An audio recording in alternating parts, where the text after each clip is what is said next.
Déjeme ahora sí saludar al sociólogo, analista y miembro de esta familia sin censura, Julián Atilano. Discúlpame, Julián, por haberte hecho que te chutes esta lectura y esta respuesta a este medio que ya quisiera tener solo un cachito de esta audiencia inteligente y diferente de Sin Censura. ¿Cómo estás, Julián? Te mando un abrazo. Querido Vicente, ¿cómo estás? Un abrazo a ti, a toda la familia de Sin Censura, y qué bien que abres con este tema y que señalas muy bien ese tipo de comentarios que son solamente para golpear. Mira, Turcot son de estos personajes, uno, que están ligados totalmente, como bien dijiste, al calderonismo, al PAN. Incluso te acuerdas de aquel grupo que intentaron hacer Futuro 21, que después fue Vamos México, Vamos por México. Ahí aparece su nombre. Es alguien que definitivamente no conoce, no sabe cómo observar y cómo medir las redes sociodigitales. Y mira, yo que trabajo ese tema, lo digo sin ningún problema, Sin Censura, y todos los programas que tiene Sin Censura y las páginas, como ya mencionaste, en YouTube, en México, son de las más importantes, y desde hace tiempo quien superó el 1,000,000 de suscriptores, pues fuiste tú, Vicente, desde hace mucho tiempo, y nada más hay que ver el número de personas que están conectadas en vivo, más las que se suman en el transcurso del día, y que se compare con otros programas, ¿no? Entienden este tipo de personajes como Turcot, que estamos en un momento de transformación, que la transformación no solo es política, Vicente, la transformación no es un cambio de partido. Es tan fuerte lo que pasó en 2018 que también ha tenido un correlato, que también ha tenido una fuerza a nivel cultural, a nivel político, a nivel de politización, y esto se ve en toda la gama de youtubers o periodistas que han transitado a lo digital y que ahora están hablando sobre esta transformación. Les duele mucho porque están generando impacto, y también hablo pues en plural, estamos generando un cambio, Vicente, y pues nada, muy importante que retomes estos temas porque son parte de la agenda, y por supuesto también que estés desenmascarando a este tipo que pues solamente se dedica a soltar mentiras. Así es, nada más para cerrar, mi querido Julián, este análisis muy pendejo toma en cuenta un canal de YouTube con 1.6 millones de suscriptores, 1.600.000 suscriptores. Yo lo digo todos los días al inicio del programa. Les faltó Sin Censura TV con más de 1.100.000 suscriptores, casi 1.200.000. Les faltó Sin Censura Presenta con otros 100.000, o sea, casi 3 millones entre los tres.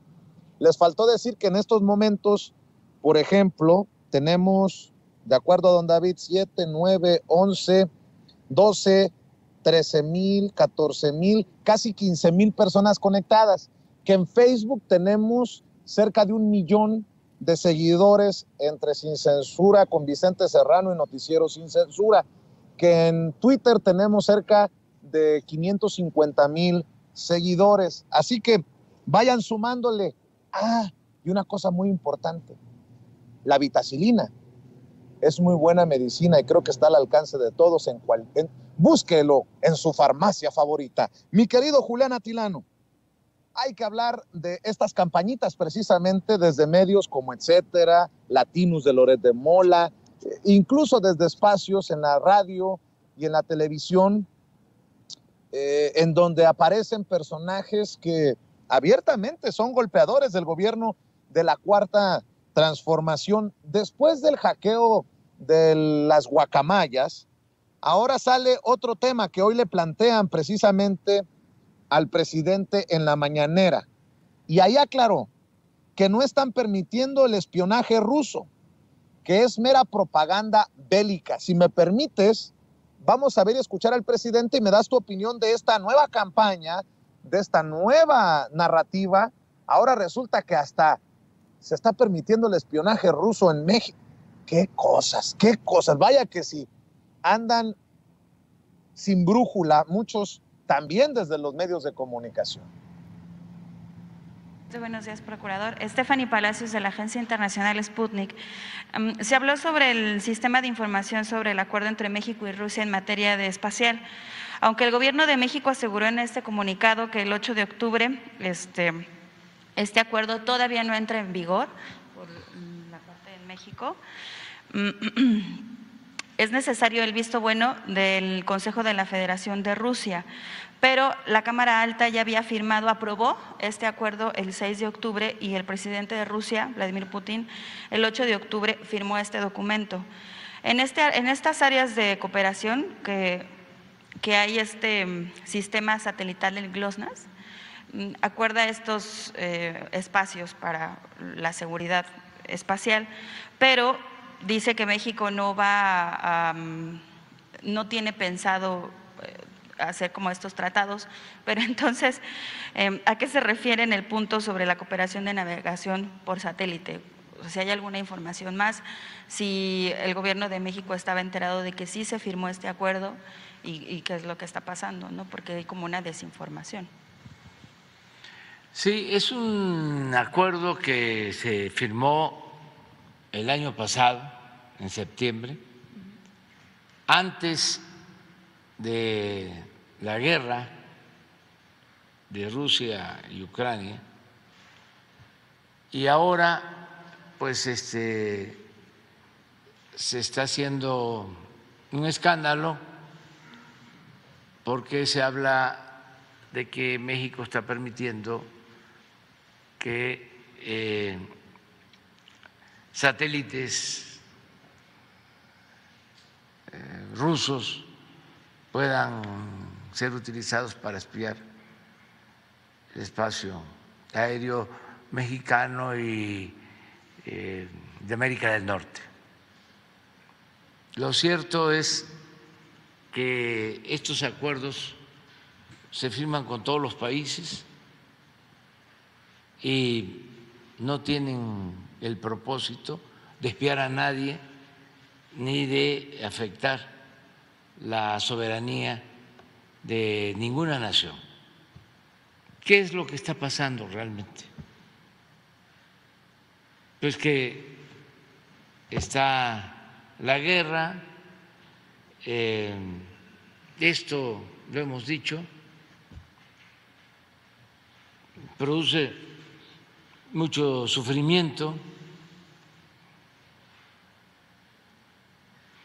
porque hay pérdidas de vidas humanas, desplazados, también repercute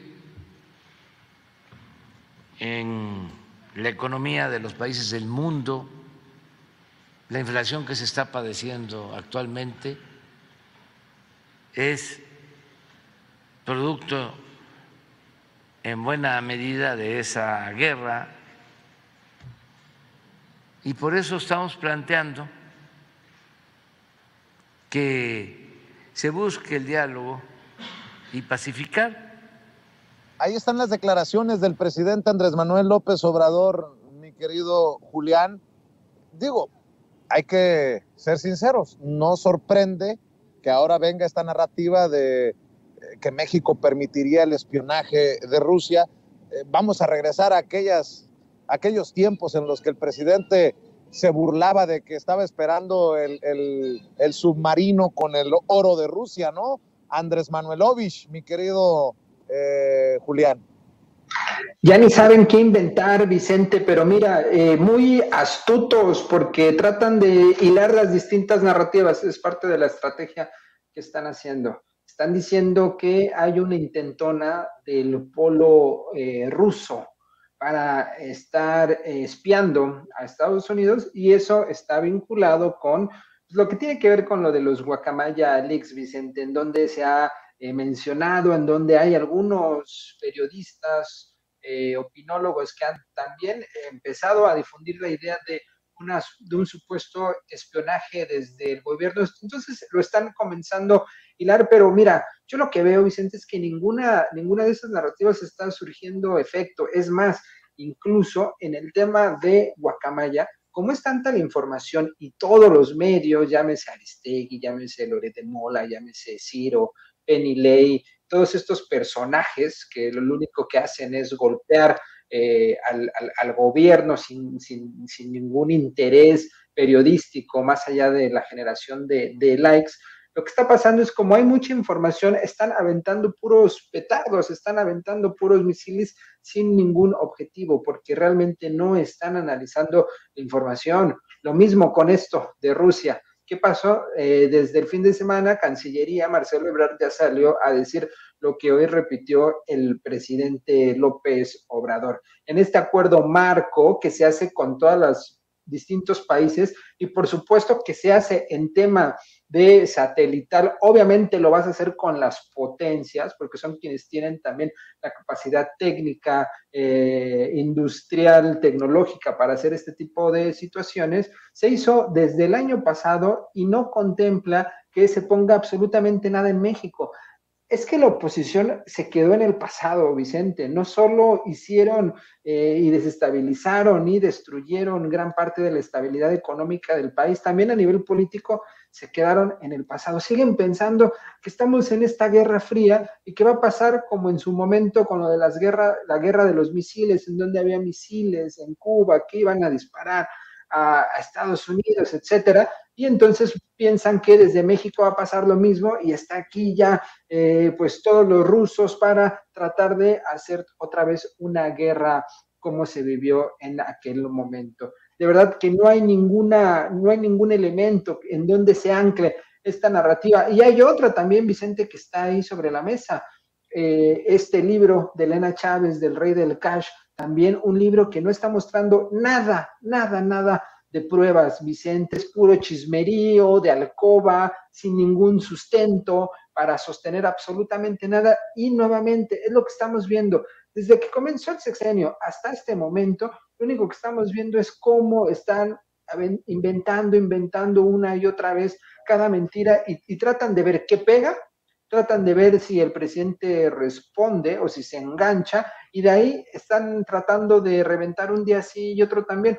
Pero esta otra narrativa de la relación de Rusia con México no está absolutamente anclada con ningún acto de verdad. Al contrario, Vicente, deberíamos de aplaudir que México está haciendo trabajo y desarrollo en estos acuerdos marco con otros países para no solo hacer cuestiones de ciencia en México, sino también hacer ampliaciones de la ciencia a otros países, porque la ciencia a ese nivel se tiene que hacer vinculado a otras potencias. Lo mismo sucede con otro tipo de acuerdos que tenemos con Chile, por ejemplo, en el caso de cuestiones de astrofísica, etcétera, Vicente. Nuevamente vemos que la oposición pues se cae y se caen sus narrativas, y lo mismo va a pasar con esta, que es la que están tratando de impulsar esta semana, Vicente, y es la del Rey del Cash, con este libro que es pura propaganda. Bueno, de hecho, ¿qué te parece si abundamos en esto? Tampoco sorprende que sea Carmen Aristegui la que termine entrevistando a Elena Chávez, la autora de este libro, El Rey del Cash. Ella asegura que se utilizó dinero en efectivo y del metro de la Ciudad de México para financiar la campaña del hoy presidente Andrés Manuel López Obrador, y que fue Marcelo Ebrard quien dio más dinero, que el mayor saqueo vino del Distrito Federal. La pregunta del millón es, ¿y las pruebas? ¿O las vamos a hacer al estilo la fábrica de chocolate, con inferencias, una investigación que también dio a conocer Carmen Aristegui? ¿O la de la Casa Gris, que terminó siendo desmentida por todos lados, por donde vivía el hijo mayor del presidente Andrés Manuel López Obrador? De hecho, fíjate, nada más para que quede claro, yo obviamente tengo mis diferencias con Julio Astillero, pero creo que Julio le pega duro y en la cabeza al clavo. Dice Julio hace unos minutos, mi opinión es que no fue convincente Elena Chávez en la entrevista de radio. Abundó en el discurso político contra Andrés Manuel López Obrador y su equipo, y se escudó equívocamente en pedir que le crean, que compren el libro y que juzguen lo ahí planteado. Dice, el libro, El Rey del Cash, por lo que su autora dijo hoy en entrevista de radio, es también el libro del cash, nada en firme. Lo único efectivo sería la palabra de la escritora, opiniones, apuntes personales y versiones de opositores a Andrés Manuel López Obrador. Esperemos, dice, que muestre pruebas firmes. El rey del cash, una expresión relevante de Elena Chávez con Aristegui, se produjo al decir que la autora, que si no fuera cierto lo que ella dice, entonces que los acusados prueben que no es cierto. En realidad, quien acusa debe probar, no al revés. Y dice, será importante conocer las pruebas de Elena Chávez. Hasta ahora, entrevistada en Aristegui por el libro El Rey del Cash, solo ha aportado una narrativa personal fundada en su palabra y con una alta carga de discurso político contra López Obrador y la 4T. La clave serán las pruebas. Pues ahí te la dejo de tarea. Insisto, he tratado de ser lo más neutral, imparcial, buscar opiniones que no sean necesariamente las mías. Aquí está Julio Astillero, con quien tengo diferencias editoriales claras en muchas ocasiones, pero estoy leyendo lo que él dice y creo que va de la mano de lo que pues estamos esperando muchos, las pruebas. Cada quien puede decir lo que se le venga en gana, misa si quiere, las pruebas. Y los acusados no tienen que probar que ella no dice la verdad. Ella, que acusa, tiene que probar sus dichos. Ese es un criterio fundamental, Vicente, incluso en el propio derecho y por supuesto en el periodismo. Quien acusa debe de probar. Este es un libro más en esta, ¿cómo le diré?, saga. Incluso debería de existir un género literario para este tipo de libros sobre política, Vicente, que lo único que hacen es inventarse un escándalo, una polémica. ¿Con qué objetivo? Golpear y vender, enriquecerse. Lo mismo pasó con la dentista, con este libro de esta dentista en contra de López-Gatell. Quería incendiar la opinión pública y lo único que tenía como objetivo era tratar de debilitar al gobierno, la estrategia de salud y por supuesto tratar de meterse dinero. Lo mismo con esta persona. Seguramente alguien se le acercó, le habló al oído y le dijo, no, pues haz un libro, que quién sabe, porque estos libros usualmente no los escriben estas personas, pero no hay ninguna prueba, Vicente, y sí es muy lamentable y sí es muy problemático que se le abra el micrófono. Estamos a favor de la libertad de expresión, por supuesto. La libertad de expresión está garantizada en México, claro. Sin embargo, no le puedes abrir el micrófono a alguien que va a golpear y que no va a presentar ninguna prueba, salvo que quien le abra el micrófono, en este caso Carmen Aristegui, tenga el objetivo de amplificar las mentiras. Y eso es lo que estamos viendo. Carmen Aristegui está amplificando las mentiras de esta Elena Chávez y no está mostrando ninguna prueba. Es más, supongamos, le abres el micrófono a esta persona porque pues es de interés. Tú como periodista tendrías en todo caso que decirle dónde están las pruebas o esta afirmación que acabas de decir, cómo la sostienes, qué evidencia tienes para decir que gracias al metro se financió una campaña, porque lo que está diciendo no solo es temerario, es muy grave, incluso cae en delitos electorales, pues presenta las pruebas. De lo contrario, estás mintiendo y estás calumniando, y eso también es un delito, Vicente. Y bueno, ese es el tipo de oposición que tenemos, ese es el estado actual de la oposición, y muy lamentable, nuevamente, Carmen Aristegui, de alguna forma amplificando este tipo de mentiras. Y ahí está, ni siquiera lo decimos tú, yo, ahí está también el propio Julio Astillero que está señalando lo que es un hecho. No hay ninguna prueba. Y si en esta entrevista, que es una entrevista de alguna forma estelar para presentar tu libro, no estás mostrando ninguna prueba, no va a pasar en el futuro. ¿Por qué? Porque no existen, Vicente. Oye, nada más para cerrar, Julián, ¿por qué no comentamos sobre las declaraciones de Tatiana Cloutier, la ex secretaria de Economía? Sale por la puerta grande, sale con lágrimas en los ojos y un nudo en la garganta, se despide en la mañanera, le presenta su renuncia, el presidente dice que intentó convencerla de que se quedara, pero se va. Tatiana Cloutier en momentos de negociaciones por el TEMEC, muchos dicen que en momentos cruciales y complicados. Y te pido que lo comentemos porque fíjate que publicó en su columna del periódico La Jornada, Enrique Galván Ochoa, declaraciones que le da precisamente Tatiana Cloutier para su columna Dinero. Dice: ¿cuáles fueron los motivos por los que la secretaria de Economía Tatiana Cloutier renunció a su cargo? ¿Cuál fue la gota de agua que derramó el vaso? Y declaración de Tatiana, cito: no fue una gota, fue el chorro. Me dice por teléfono en una breve conversación un día después de su dimisión. Ya estaba en Monterrey en casa con su familia. Vuelvo a citar: ya no sumaba. Como dije en mi renuncia, una jauría rodea al presidente y no deja avanzar los proyectos. Le llevan mentiras. Además, todos están metidos en la sucesión presidencial. Son declaraciones fuertes que publica un hombre que ha respaldado también la transformación de México, en un periódico que es criticado por muchos como un supuesto periódico que le apuesta al régimen. Digo, estoy dando este contexto para entender lo duro de las declaraciones de Tatiana Cloutier. ¿Qué comentario te queda? ¿Qué análisis puedes hacer, Julián?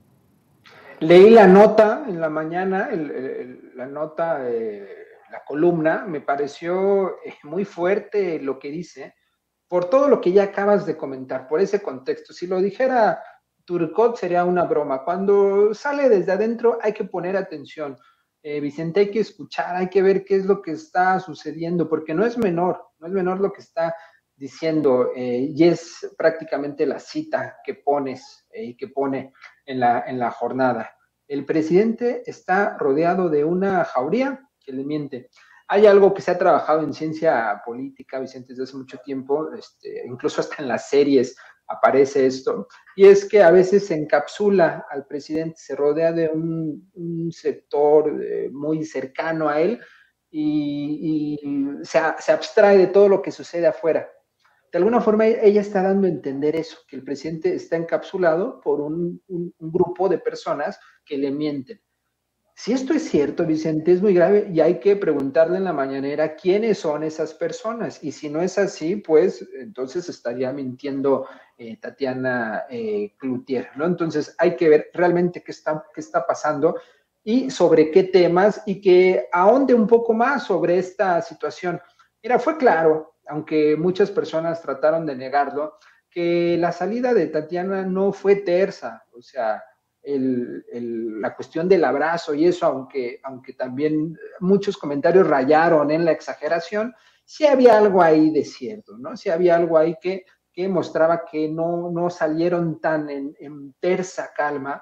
Y por otro lado, y esta es una opinión que quisiera comentar, yo honestamente a Tatiana no vi que diera el ancho en esa secretaría. Yo la estimo mucho, me parece que el trabajo que hizo en la elección de 2018 en la campaña fue fundamental. Tampoco diría lo que algunos han dicho, que gracias a ella se ganó, es una total exageración, pero el lugar común que muchos dicen es cierto, tendió puentes con ciertos sectores, con clases medias, con un grupo de empresarios, el grupo Monterrey, es una figura importante, ha hecho buen trabajo, como legisladora hizo un buen trabajo, pero honestamente creo que le quedó muy grande la cartera de la Secretaría de Economía por dos cuestiones fundamentales. Una, y sí tiene algo que ver, y es que pues ella no está formada, no es economista, y son áreas muy específicas, Vicente. Ella es, me parece que licenciada en letras inglesas, y no la de mérito, por supuesto, es ella alguien que conoce muy bien de la función pública,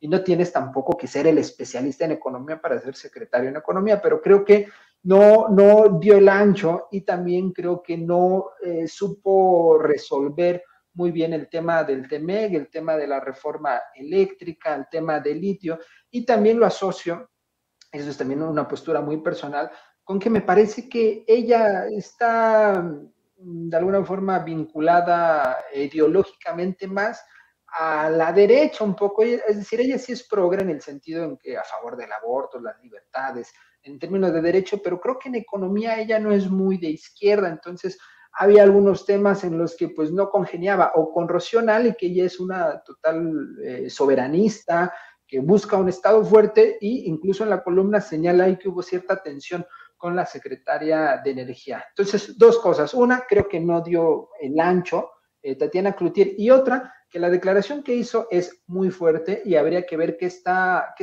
pasando y quién es esa jauría, porque lo que dice no es menor y hay que escucharla. Es alguien que salió del gabinete, es alguien que es parte de la 4T. Hay que escuchar la crítica y ver qué es lo que está pasando al interior, porque sí es cierto lo que dice, pues no ayuda mucho en la transformación que estamos viviendo. Mi querido Julián Atilano, como siempre es un placer tenerte aquí en Sin Censura, escucharte, y ojalá que nos veamos muy pronto para seguir hablando de los temas importantes. ¿Por qué no cerramos invitando a la gente para que te siga en redes sociales, para que te vea y te escuche en tus trincheras, Julián? A la orden, querido Vicente, pues esta es una de esas trincheras, ya sabes, en cualquier momento estamos aquí participando, @Julián Atilano en Twitter, y todos los jueves a las 9 de la noche en Señal Tlatelolco en YouTube. Y a ver qué día nos visitas, Vicente. Ahí coincidimos con el horario, pero un día que tengas oportunidad nos encantaría que estuvieras ahí con nosotros. Cuando me invites ahí voy a estar. Amor con amor se paga, querido Julián. Por lo pronto te mando un abrazo y salúdame a los compañeros. Saludos. Gracias, el querido Julián Atilano hablando sin censura.